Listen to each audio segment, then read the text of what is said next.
شیخ Saadi رحمۃ اللہ علیہ کا ایک شعر ہے، بڑا خوبصورت شعر ہے، تصوف کی کتابوں میں بڑی کثرت سے اسے نقل کیا جاتا ہے۔ فرماتے ہیں کہ طریقت بجز خدمت خلق نیست، طریقت بجز خدمت خلق نیست، بتسبیح و سجادہ و دلق نیست۔ فرماتے ہیں کہ طریقت جو ہے یہ مخلوق کی خدمت کرنے کے علاوہ کچھ نہیں ہے۔ یہ طریقت تسبیح اور مصلی اور گدڑی پہننے کے ساتھ نہیں ہوتی کہ ہاتھ میں تسبیح پکڑ لی، مصلی پر بیٹھ گئے، لباس جو ہے نا فقیروں والا پہن لیا اور سمجھے کہ ہم طریقت والے ہو گئے۔ نہیں، بڑے بڑے ایسے ہیں کہ ہاتھ میں تسبیح ہے اور بڑی ہیر پھیر کرتے ہیں، بڑے لوگ گدڑیاں پہن کے لوگوں کو دھوکہ دیتے ہیں، یا یہ تینوں کام کر کے اندر تکبر بیٹھا ہوتا ہے، جی ہم تو صوفی، ہم تو بڑے پارسا۔ تو ان چیزوں سے طریقت نہیں ملتی۔ ہاں اخلاص کے ساتھ ہیں تو یہ ایک بہت اعلیٰ چیز ہے، لیکن اس کے باوجود بھی جو خدمت خلق کے ساتھ ملتا ہے وہ ان سے بھی نہیں ملتا۔ آپ جتنے بھی اولیاء کرام کے حالات پڑھتے ہیں، اب اس میں دیکھیں نا کہ سرکار غوث پاک رضی اللہ تعالیٰ عنہ، آپ سے یہ سوال کیا گیا کہ آپ کو سب سے محبوب عمل کون سا ہے، آپ کے نزدیک سب سے پسندیدہ عمل کون سا ہے؟ فرمایا لوگوں کو کھانا کھلانا، فرمایا لوگوں کو کھانا کھلانا۔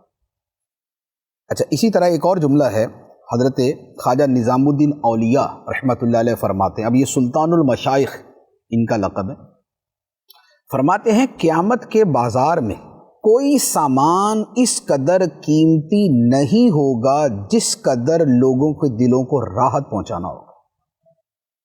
قیامت کے بازار میں کوئی شے اتنی قیمتی نہیں ہوگی جتنا لوگوں کے دلوں کو خوش کرنا قیمتی ہوگا۔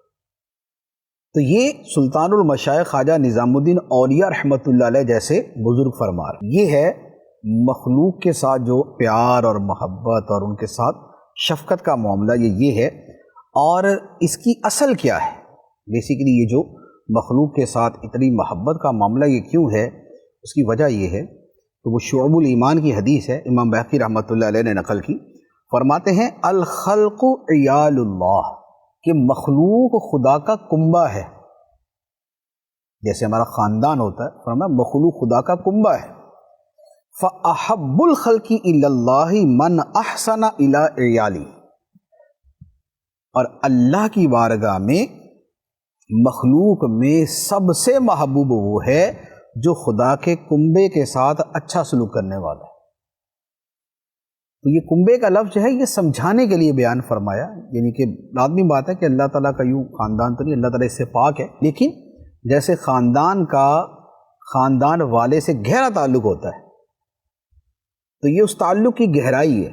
جیسے ہم کسی کو بولتے ہیں نا یار تم تو میرے بیٹے ہو، وہ بیٹا نہیں ہوتا، وہ اس سے تعلق کی شدت ظاہر کرنے کے لیے کہا جاتا ہے۔